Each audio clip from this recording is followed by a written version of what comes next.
Yo me arrodillé frente a su madre, embarazada de 6 semanas, suplicando que no me hicieran daño. Pero ella no me escuchaba, ya tenía preparada la cita en la clínica. Tenía 19 años. Y era la típica tonta que confunde atención con amor. No sabía lo que era manipulación. No conocía los hilos invisibles de una familia poderosa que te traga cuando ya no le sirves. Conocía él en un evento universitario privado, uno de esos donde nadie es realmente universitario pero todos tienen apellidos que pesan. Yo trabajaba sirviendo copas. Él bebía champaña y me ofreció una sonrisa. No era guapo. Era magnético. Su forma de hablar, su seguridad, su silencio con poder, todo eso me mareó. En menos de un mes, ya estábamos teniendo encuentros escondidos. Siempre en hoteles. Siempre en secreto. Él decía que su familia era muy estricta y que no entenderían nuestra diferencia de clase. Yo lo entendía. Me parecía romántico, incluso heroico. Creía que era un hombre atrapado en un mundo que no había elegido. Qué estúpida fui. Una noche, después de uno de nuestros encuentros, le dije que mi regla no había llegado. Se le borró la sonrisa. No dijo nada por varios minutos. ¿Estás segura? Me preguntó. No, pero lo estoy sintiendo. Me duele el cuerpo como nunca antes.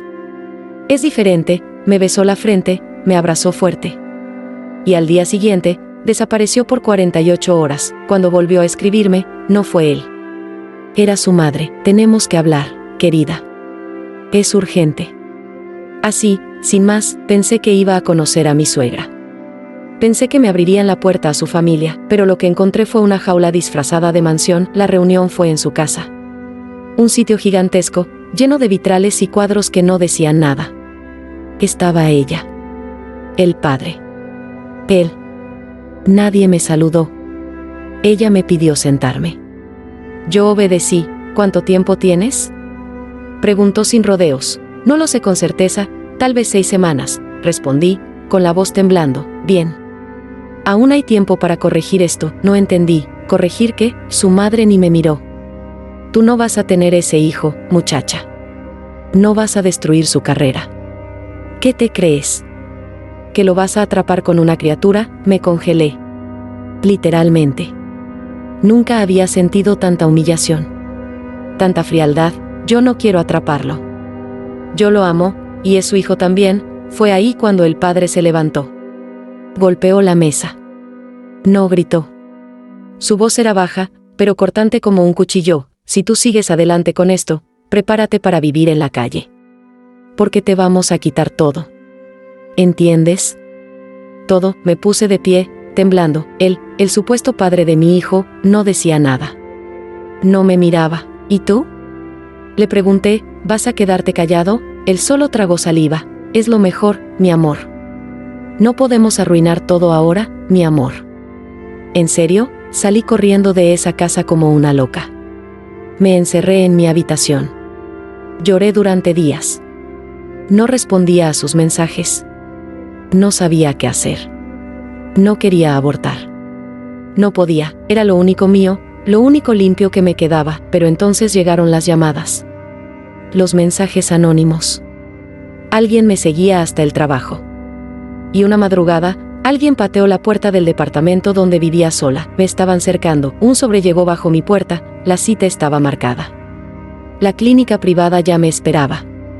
Los honorarios estaban pagados. Y junto con el sobre, venía una carta escrita por él. No es el momento. Lo volveremos a intentar, lo prometo. Pero ahora necesito que seas fuerte, por mí. Tuyo por siempre, **S. Fui. Sola. Con el alma en carne viva. Como un animal que camina hacia su sacrificio. No porque quiera. Sino porque sabe que nadie va a venir a salvarlo. Salí de esa clínica con los pies dormidos y el vientre vacío, y aún así, lo seguía amando. Ella se quedó con el hijo, y yo con el silencio. Pasaron semanas. Pero yo no sabía si eran semanas o años. Porque cuando te arrancan algo de esa forma, el tiempo se rompe. Se parte en dos, antes del aborto. Después del aborto, y en mi caso, después del aborto no quedó nada. No volví a hablar con él. Él no volvió a buscarme, me borró como si nunca hubiese existido. Ni un mensaje. Ni una llamada. Ni siquiera un ¿cómo estás? Solo silencio. Pero el silencio tiene peso. Y el suyo pesaba como una lápida sobre mi pecho. Yo apenas respiraba, no podía trabajar.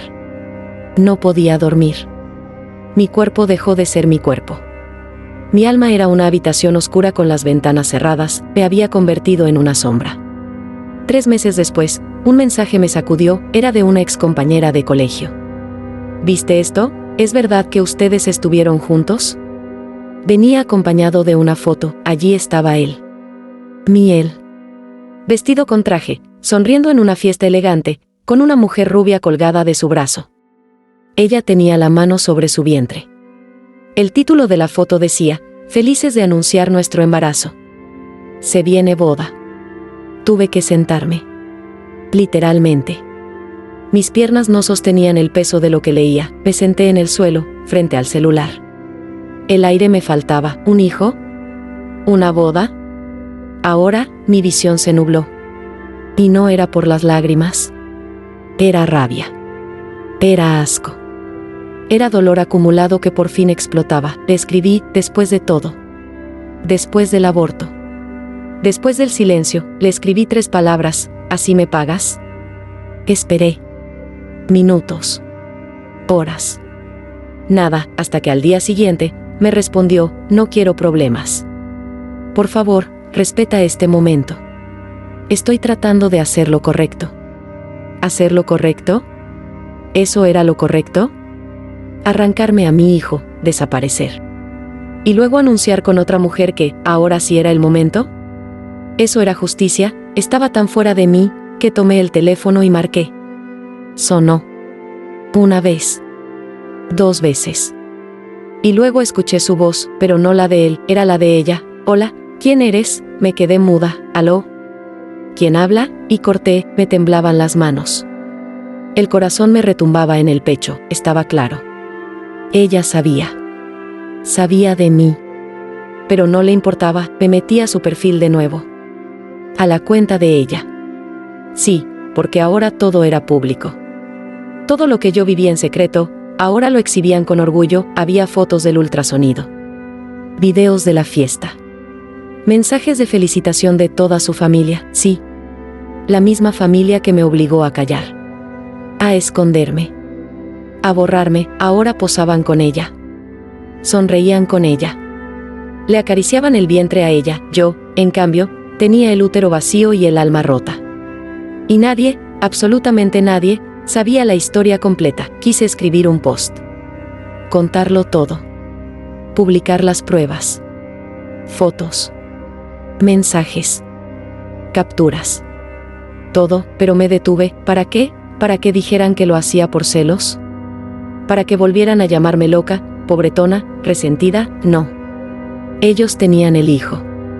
La boda. La aprobación. La historia, perfecta, y yo tenía la verdad, pero la verdad, cuando nadie la quiere escuchar, se convierte en un castigo, así que me la tragué. Con sangre, con rabia, con lágrimas. Me la tragué entera. La boda fue 2 meses después. Supe la fecha porque la anunciaron por todos lados. Era en una hacienda privada, llena de flores, cámaras y medios, la boda del hijo del senador. Con una joven empresaria embarazada. Un cuento de hadas moderno. Y yo me senté frente al televisor ese día. Sola. Con una copa de vino barato. Y una carta en la mano que jamás me atreví a enviarle. Tú me quitaste un hijo. Y ahora pretendes ser padre. Pero nunca vas a ser hombre. No la envié. No valía la pena, en vez de eso, me serví otra copa. Apagué la tele, y por primera vez en meses. Lloré, pero no por él. Ni por ella. Ni siquiera por el bebé, lloré por mí. Porque finalmente entendí que había estado sola desde el principio. Y aún así, seguía de pie. Los días que siguieron a esa boda fueron como caminar descalza sobre cristales. Lentamente, cortándome a cada paso, sangrando sin que nadie lo notara, fingiendo que nada dolía, sonriendo para la gente, tragando lágrimas que se iban acumulando en la garganta como piedras. Volví al trabajo, más por necesidad que por fuerza. Tenía cuentas que pagar, comida que comprar y una vida rota que debía seguir existiendo aunque nadie la habitara realmente. Las mismas personas que antes me miraban con admiración, ahora lo hacían con una mezcla de lástima y sospecha. Algo sabían, pero no todo, y eso era aún peor, porque inventaban. Porque murmuraban detrás de sus tazas de café, porque señalaban sin conocer, como si mi silencio fuera culpa. Nunca hablé, nunca conté, nunca señalé nombres. Tenía pruebas, conversaciones, cartas manuscritas, pero nada de eso tenía sentido si nadie iba a escucharme de verdad. Ellos ya tenían su cuento perfecto, y yo no era parte de ese guión. Mi versión era incómoda, era fea, era dolorosa, y lo feo, lo doloroso, lo real, no tiene espacio en el mundo de los perfectos. Pasaron los meses, y con ellos, pasaron también algunas partes de mí. Partes que antes me hacían confiar, creer, ilusionarme. Ya no quedaba nada de esa joven ingenua que se arrodilló frente a una mujer poderosa suplicando que no le arrancaran a su hijo. Esa versión de mí estaba muerta, sepultada abajo. El bisturí de una decisión impuesta, de un silencio sucio, de una traición que no se lavaba con lágrimas. Entonces llegó la llamada, una tarde cualquiera, cuando creía que nadie más recordaba mi nombre. El celular vibró. Un número desconocido, una voz pausada, educada, demasiado familiar. Era su madre. Me tomó varios segundos entender que era ella. Su tono era seco, pero disfrazado de amabilidad. Me dijo que necesitaba hablar conmigo. Que era urgente, que no podía decirlo por teléfono. No entendía nada. Colgué, confundida, asqueada, pero curiosamente inquieta. ¿Por qué, después de tantos meses, justo ahora, esa noche no dormí? El pasado, que ya me había destrozado una vez, ahora tocaba la puerta de nuevo, y lo peor era que no sabía con qué intención. Al día siguiente, ella misma fue a buscarme al trabajo. Entró al local como si nada hubiera pasado, como si no me hubiera obligado a abortar, como si no me hubiera borrado de la vida de su hijo con una sola llamada. Llevaba un abrigo caro, maquillaje perfecto, el cabello recogido y ese perfume que alguna vez me hizo sentir que pertenecía, ahora solo me revolvía el estómago. Se sentó frente a mí, sin pedirme permiso, sin mirarme directamente, me dijo que su nuera estaba enferma. Que el embarazo no había sido tan perfecto como presumían, que había complicaciones, y que ella, esa chica elegante de sonrisa falsa, no estaba en condiciones de cuidar a un niño, ni emocional ni mentalmente. El hijo había nacido. Y estaba sano, pero nadie sabía qué hacer con él. Yo no hablaba. Solo escuchaba, como si no fuera mi cuerpo el que estaba allí, como si lo viviera desde fuera, como una película absurda. Entonces ella me miró, por primera vez en meses, y me lanzó esa frase, esa maldita frase: «Tú siempre tuviste un corazón generoso, ¿no considerarías ayudar al niño? Él no tiene la culpa». Sentí que todo el aire me abandonaba. Ella hablaba como si me estuviera haciendo un favor. Como si ese niño, hijo del mismo hombre que me destruyó, hijo de la mujer que me reemplazó, pudiera redimirme. No respondí. No podía. Ni siquiera sabía si lloraba o si me había petrificado. Ella siguió hablando, me ofreció dinero, una casa, incluso educación pagada si aceptaba hacerme cargo, temporalmente, del bebé, mientras su hijo y su esposa recuperaban el equilibrio. Quise reír. De verdad. Una carcajada amarga se me quedó atorada en la garganta, porque todo era tan surreal, tan repugnante, tan cínico. Me levanté sin decir una palabra. Dejé que su voz quedara suspendida en el aire, como todas las promesas que alguna vez me hizo su hijo. Esa noche lloré como no lo había hecho desde la clínica. Pero no de tristeza. Lloré de rabia, de impotencia, de asco, de ese deseo de justicia que arde cuando todo ha sido injusto durante demasiado tiempo, y por primera vez en meses, no me sentí sola. Por primera vez entendí que mi silencio fue una forma de protección, que callar me mantuvo viva, pero ya no era suficiente. Ellos me habían buscado de nuevo, me necesitaban, y esta vez las reglas del juego las iba a poner yo, no por venganza, no por redención, sino por la mujer que fui, por la niña que me arrancaron, y por la versión de mí que estaba lista para dejar de temblar. Y entonces, por primera vez en mucho tiempo, supe exactamente qué iba a hacer. Acepté, pero no por él, ni por el niño, sino por mí. No tomé una decisión inmediata, no respondí ese día, ni al siguiente, pero sus palabras quedaron flotando en el aire, como un veneno dulce, como una semilla plantada en tierra seca. Y aunque me resistía, comencé a pensar en ese niño, En ese bebé que nació de la mentira, del reemplazo, de la versión perfecta que ellos eligieron mostrar, pero que ahora no sabían cómo sostener. Al principio quise ignorarlo, obligarme a no sentir nada, decirme que ese no era mi problema, que yo no tenía ninguna obligación con ellos, ni con él, ni con esa mujer que ocupó mi lugar en la cama, en las fotos, en el vientre. Pero cuanto más trataba de arrancarlo de mi mente, más presente se volvía, no el niño, sino la posibilidad de cerrar el círculo, a mi manera, con mis condiciones, con mi rostro intacto y los ojos bien abiertos. Me tomó una semana. Responder, una semana de insomnio, de lágrimas reprimidas, de ira contenida y de conversaciones internas que me llevaron a una sola verdad: no quería venganza.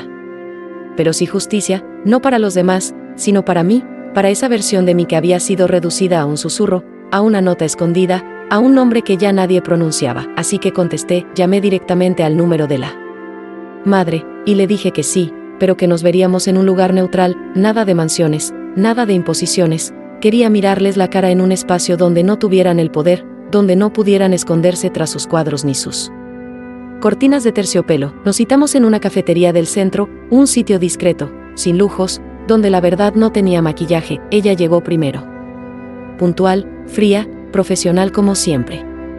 Él llegó después, nervioso, o fingiendo estarlo, porque su forma de caminar, de evitar mi mirada, de jugar con las manos, no era la del hombre que me conoció en secreto, era la de un niño que no sabe qué decirle a su sombra. Nos sentamos, no nos saludamos, no hubo besos, ni apretones de mano, ni sonrisas falsas. Solo silencio, y luego palabras vacías, frases ensayadas, discursos rotos. Me hablaron del niño, de su salud, de su fragilidad emocional, de las dificultades con la madre, de la confianza que supuestamente me tenían, de cómo yo podía ayudar a estabilizar la situación, como si yo fuera una herramienta más de su maquinaria, como si no tuviera historia, ni heridas, ni memoria. No respondía a todo eso. Solo pregunté lo que realmente me importaba: ¿dónde está el niño ahora? Me miraron, dudaron, se miraron entre ellos. Está en casa de su abuela, no la señora, aclaró, sino la madre de la esposa, ella no puede cuidarlo.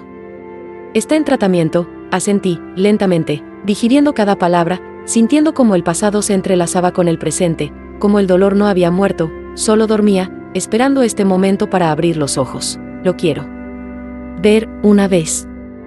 Antes de decidir nada más, dije finalmente, con una voz que no reconocía, firme, serena, sin rastro de súplica. Ella aceptó, sin entusiasmo, pero sin opción. Él, en cambio, me observó con una mezcla de confusión y miedo, como si intuyera que algo en mí había cambiado, que ya no era la misma, que debajo de ese silencio había algo que no podía controlar. El encuentro fue 2 días después, en un departamento modesto, nada que ver con sus casas de ensueño. Una mujer mayor, cansada, me recibió con amabilidad forzada. Y me condujo hasta una habitación sencilla, donde un pequeño dormía, envuelto en una manta celeste, los ojos cerrados, las manos recogidas, la respiración tranquila. Lo miré largo rato, sin tocarlo, sin hablar. No sentí amor, ni ternura inmediata, ni ese instinto maternal del que tanto hablan, no. Lo que sentí fue otra cosa, una especie de vacío lleno, una mezcla de dolor antiguo y una fuerza que no sabía que aún habitaba en mí. Y entonces, de pronto, lo entendí. Ellos no me estaban pidiendo ayuda por el niño, no, me estaban pidiendo ayuda porque no podían con el peso de lo que habían hecho, porque el castillo perfecto que construyeron comenzaba a resquebrajarse, porque ahora sí necesitaban a alguien que supiera sostener algo roto, y yo era experta en eso. Porque había sostenido mi propio cuerpo después de que me lo destrozaran, porque había caminado con el alma rota, sin que nadie me ofreciera una mano. Me ofrecieron dinero, otra vez, beneficios, silencio. Acepté, pero con condiciones. Las mías. Ellos no sabían lo que acababan de despertar, y yo, por primera vez, no tenía miedo.